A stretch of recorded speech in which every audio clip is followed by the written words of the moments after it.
And now we have, let me get in this side. We have Janne Kallio from Suunto. You are already also actively involved in Moves Count, which is a sports community and sports diary for engaging community. Are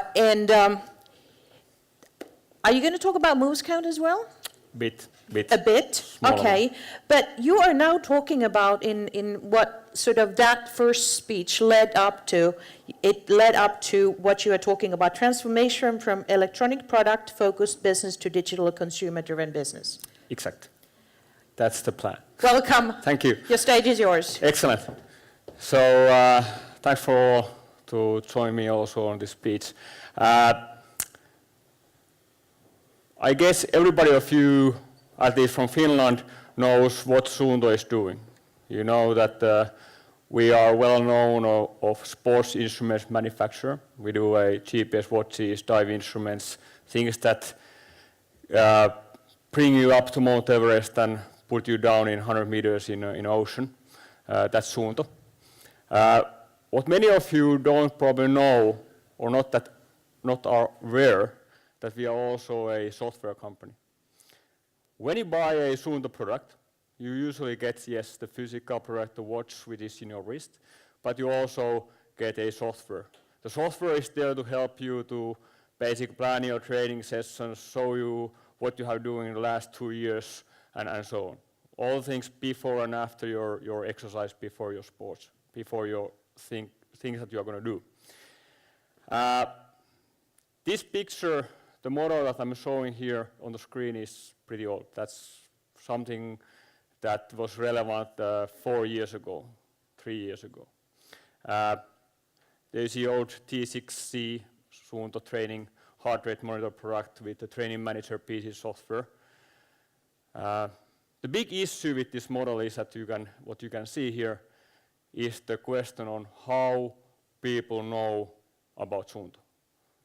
We are not known in the world.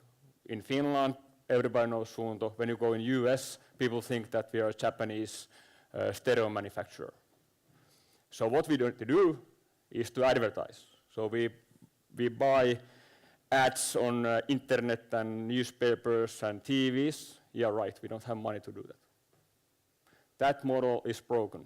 You can't use that. But that was the model where we were working still a few years ago. And what I'm going to talk here today is the new model that what we are working on all day long on a daily basis. So first, a bit about consumer journey. How do we look at the customers? How do they behave with us? And then I'm taking 2 cases. One about awareness, how people bring awareness to Suunto. And then another part, how do we use customers to actually create value for Suunto or to other people. First of all, this old picture. This is a picture from 2009, 2010.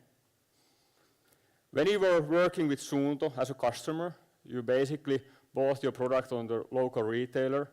You get their attention on the newspaper. If you had a problem with the Suunto product, which you of course don't, if you had a problem, you were able to call our help desk. And when you were using your products when you are running outside in a field, no connection to other areas. So everything is disconnected, everything is done separately in silos within the company and out there where people are. This is what we were trying to do, and what we are trying to do currently. Let's link the sales, the marketing, the support, and the customer, how he uses the products on a daily basis. I would say that this is a pretty common thing for every company to try to do. When you buy a product, you write to people to integrate to the email marketing solution, to get support in a daily basis, and then get a added value offerings in a year or 2. That's good. That's good. That's a good basis. What we are trying to do is actually take the customers involved in every step of the process so that we don't need to do everything. Just an example, which I'm not talking about today too much, is the focus support. It's good that people can call to our help desk when they have a problem. That's fine, that's good. What about in Japan in the middle of night when you have a problem? Do we have a Japanese help desk guys in place? Do we have money to pay for those? Might be, might be not. What we, for example, support is trying to do is that we are using other customers to help other customers on their problems. So for example, when you go to suunto.com and you have a question, you can ask them to other people, hey, do they have the same problem? So the other guys can answer. Currently we have been running this kind of service for a year. We have 10,000 questions and answers basically asked and answered by individual customers. It's a good example when you start to think about how people can be part of your process when you are working on the new solutions. This is the bad picture in that sense that this is a very corporate point of view drawn, you know. There's the service that we do, and there's the customer in the middle, and then we try to use other customers. Well, in a daily basis, people are more like this. You buy a Suunto product, then you use that in 24/7, 365 in a year, and you perhaps will be once in a Suunto.com in a year. Now I'm talking about digital life, of course. So it might be that last December you were buying a product, and perhaps next June you will be asking us a question. But you are using the product usually on a daily basis. Okay? So we need to hook to that journey. We need to be part of that life, what you guys are doing with our products on a daily basis. The other way of looking at this is the old marketing 4 Ps, price, place, promotion, etc. That's a corporate view. You as a company are thinking, where do I put the product so people can find it? What is the pricing mechanism for that? How do I promote that product? How do we see it these days in a digital marketing point of view? How do we look at the marketing mix? Is the basic that we don't have a product. We have a full solution. Whatever you want to have in sports, we have the solution for you. We need to think about where to access, how people can access the things that we do in a Facebook, in a Twitter, in Instagram, in YouTube. Not in a retail, in a shop in Intersport about that there's the display where you find a Suunto. No. Where do people are in a digital world in a daily basis? What's the value? We give stuff for free for people, and I will show you an example of that. Experience. It's easier to give people a possibility to tell about their experience in sports than trying to create a wonderful ads. Again, we'll give you an example of that. So let's talk about customer-driven awareness. If you have money, you can do this. So you can hire Lance Armstrong, Tiger Woods, and the guy who is running in a court today because he killed his wife. So you can do different kind of sponsorship. You have money, you can get the awareness. Yes, if you have money, if you think that you have a good ROI from that. You can get the athletes, you can get the effect on that. That's, by the way, that's our athletes. I will come back to this picture later. Who of you knows who is Kallio Jornet? Nobody knows? Good. Exactly. Prove my point. He is the world's best trail runner who has been running the Mont Blanc in 15 minutes or something like that, where people are usually keeping days to actually go to the top of the mountain. He is a huge athlete, but nobody knows him. We cannot put our marketing effort to actually getting people signed up and people don't know about those. People don't trust those. That is an ad. If you see Tiger Woods playing with the Nike golfing shoes or whatever, you know that that's an ad. You know that you cannot trust them. You know that Tiger is getting millions and millions of euros of actually using those shoes. Do you then buy Nike shoes when you play golf? Might be, might be not. People trust other guys. If your friend or colleague or your husband or wife is using Nike golfing shoes and he says, this is good, you will probably think next time when you go to shop, might be a good shoes for me. The big thing about that is that the world is changing a rapid phase. Every person is a storyteller. That's in Vatican, the Pope is giving a speech. You know, every person is telling their story, very well-known picture. The story about the experience in there. This is my experience. This is a Ironman Frankfurt 2 years ago. First of all, notice this is in Facebook. This is not in a Suunto services, not in Suunto websites. This is not about Suunto products. There's nothing about buy a Suunto. This is my Ironman race. There's guys saying, oh my God, sorry about this, what happened? What happened was that on movescount.com, which was mentioned, that's a Suunto sports service, a solution where people can put all their training data in and actually analyze what they have been doing and share those to everybody else who is interested. So this is the Frankfurt race. I was there in 100-kilometer mark in a bike ride and crashed, burned, was there lying 15 minutes on the asphalt, and then after that was riding the last 80 kilometers bruised with bleeding, and in the end found out that I broke my hip, so I wasn't able to run the marathon. But the story here is, this is my experience, this is my story. This is what my friends were able to see. This is not an ad, but this is linked to Suunto. Everything that you see was used and tracked and stored with Suunto. And now my friends are coming to look at this story with these emotions. They are crying when they are seeing this. And then they are laughing when they go and buy Suunto, of course. Now the point is, you can be part of this kind of solution for free. Doesn't cost a thing. Sign in, and you can start to use the same solution free. We don't charge anything out of that. And even better, we actually give you free tools. There's the mobile apps that you can actually start using and tracking yourself. So when I showed the first model on what's the Suunto marketing picture, offering picture, this is the new model. The first contact for Suunto might be in social media by people themselves, for example, in this case, Facebook. After that, you can come in to our world, in our services for free. That's movescount.com. And then if you want, you can buy Suunto. No obligations. You can if you want.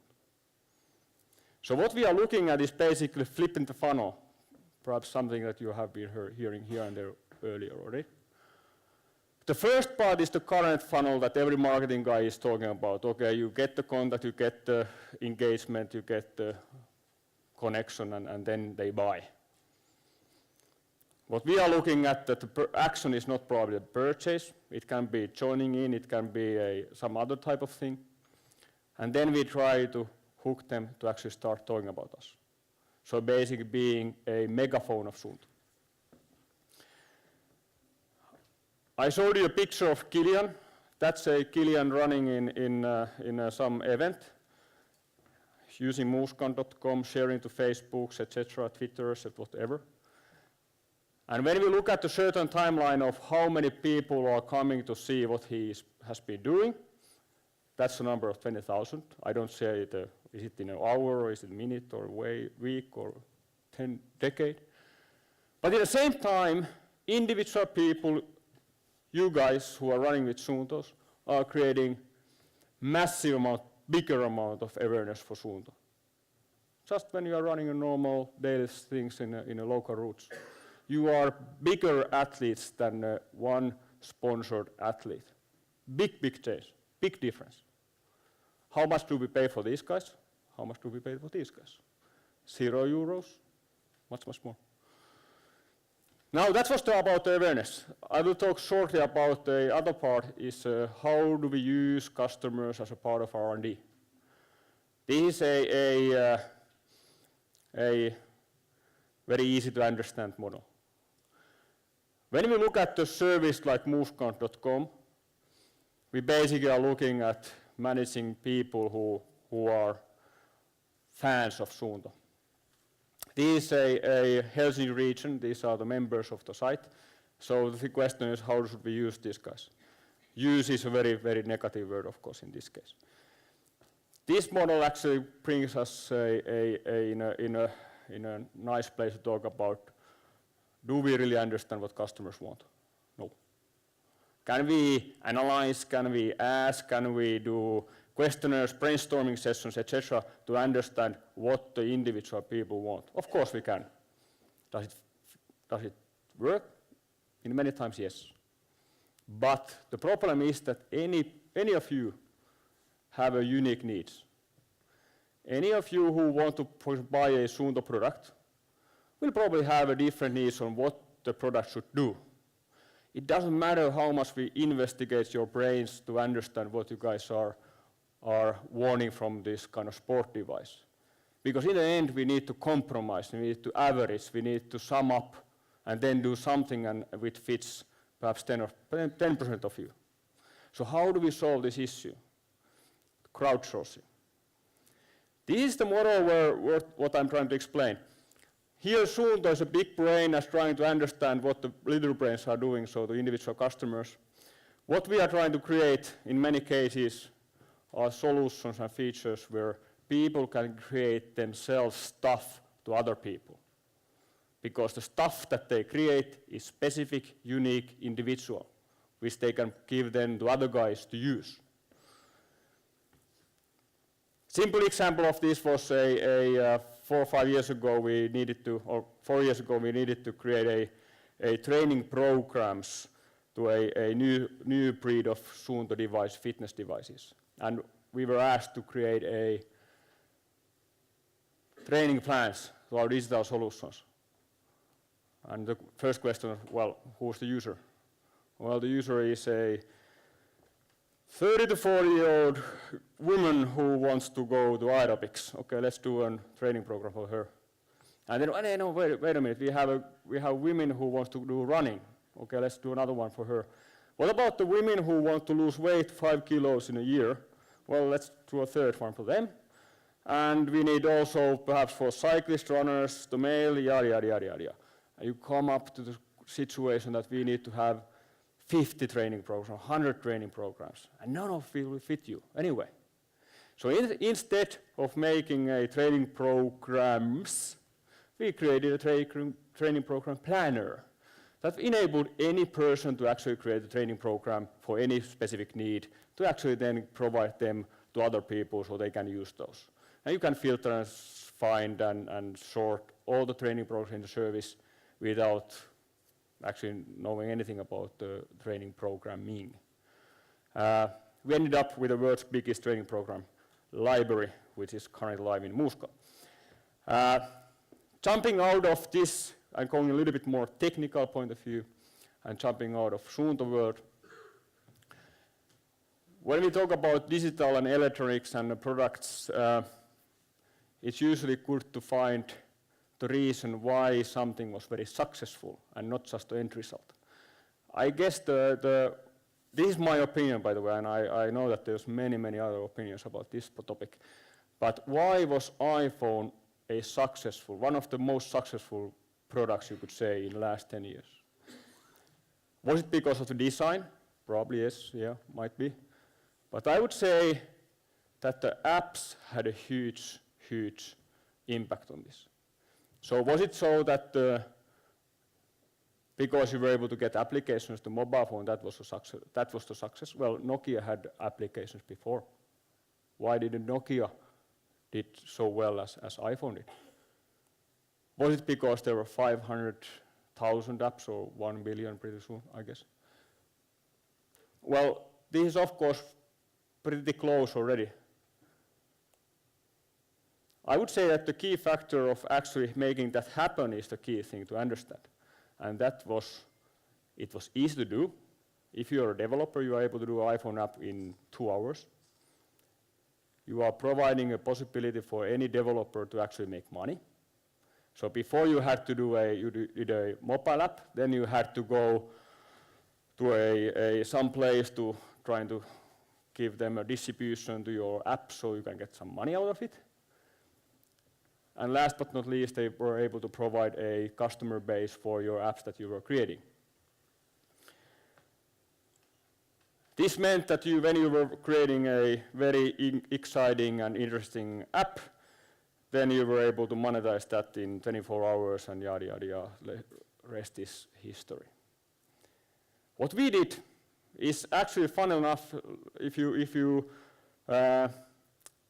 look today, the past, what we did in 1.5 years ago was self-evident. We of course should do the same. So fun enough, the example that I'm going to show here is still unique in the world. 2 years ago, or 2.5 years ago, I was thinking, why the hell people don't create a possibility, or company like Suunto doesn't create a possibility for people to create their own features for these kind of products. This is simple math, what we are having here. There's a metrics, there's a heart rate, speed, distance, calories, this and that done. With that, you can actually create a lot of features. Why don't we offer possibility for people to do this? So what we did in 1.5 years ago, we created in Moosecount a solution called AppZone, a app designer, which enables people to create all sort of features themselves. You can simple math, as this case, if you don't want to see the calories on your watch, but you want to see how much beer you can drink after workout, you are able to create that kind of app. Very simple. That's 150 calories in, I don't know, can of beer. And then when you are running, you can see that, okay, you can drink 2.8 liters of beer after you have been running a certain amount of time. One of the most successful apps, by the way. When you do that in a so simple manner that any person who can use Excel can actually create an app, you have a success. And our success today is that we are seeing about 15,000 different features already in the products that people can create and use. Not just simple ones, very, very complex ones. You can actually do a lot of coding there, etc. So how does it work? Very simple. People innovate, then members develop, and then they tell themselves to other peer groups. And then we end up in a situation that we have the mechanism that creates features, features, features, features. Compared to our own R&D engine that can actually create a certain amount of features in a certain amount of time to the product, of course, a lot of mechanical, electric stuff also. For example, in this case, you can see the comparison. First 4 hours that we were live with the AppZone, we get 100 features to the products, when in the past we were talking about tens of features. The funny thing is that nobody has yet even copied the whole thing because it's actually very complex to do in a technical perspective to actually make that happen, which is interesting that all the other stuff on the product, this kind of products is basically similar with different companies. Somebody has some edge on the other for certain things, but this is one thing that is still unique for Suunto. 1.5 years, still unique. That's it. That was my story. Hopefully you learned something, or at least. Thank you. Any questions, comments at this point? Come on, who has a Suunto product? Raise your hand. Okay, who's a happy Suunto user? More hands. More hands. Yeah, great. Who wants to get a Suunto? Yes. Oh, come on, get excited. So any kind of testimony. Has anyone used moves count? Anyone here coding something? Oh, you have. Can you tell us something? Oh, God, my God. Okay, guys, you help me out. I'm going to throw this. Whoever catches it, throws it. Wow, perfect. Okay, yes. Co-work, teamwork. Yeah, Teppo is my name. Using Suunto products and moves count, and basically, well, this is a testimony again. Very happy for keeping me up to 300 moves in 1.5 years. So this is my motivation of using it,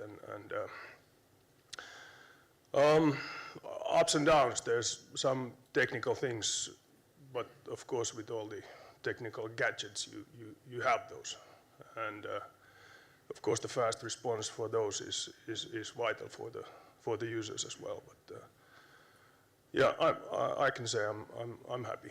You're happy? Basically happy, yeah. Have you ever thought of creating your own app there?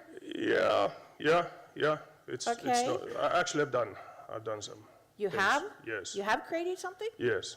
Fantastic. That's the kind of movement we want to see. Man in 50s and coding. Yes, yes.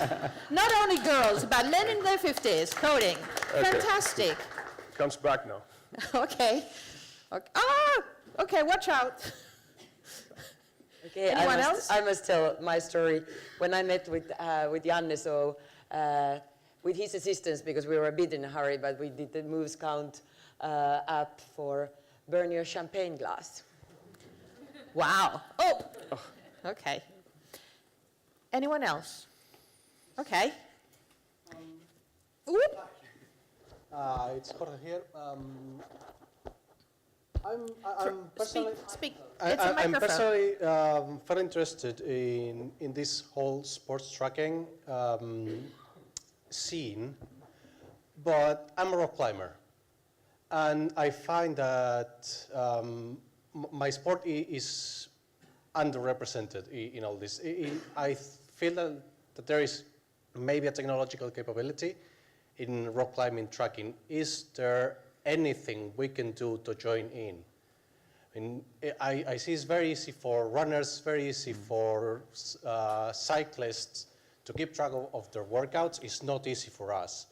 What can we do about this? That's a very, very good point. Let's go back a bit on tracking sports. I would say that the history of tracking sport has been basically very technical driven. You know, you are talking about heart rate measurement, GPS, etc., which fits very well in when you do distances and when you do endurance sports. When you talk about rock climbing or something that requires skills or a indoor sports, usually those are underrepresented because of the technical things that are a little bit limiting us. However, for example, if you think about Suunto, definitely we want to offer guys who are rock climbers a possibility to tell their stories with pictures, videos and other things. With sports device and tracking, there are some new things coming up that might make more sense in rock climbing. For example, there is work ongoing in Finland around EMG, which is muscle monitoring. But I would say that there's also a very big challenge that easily we go that you need to track to get benefits.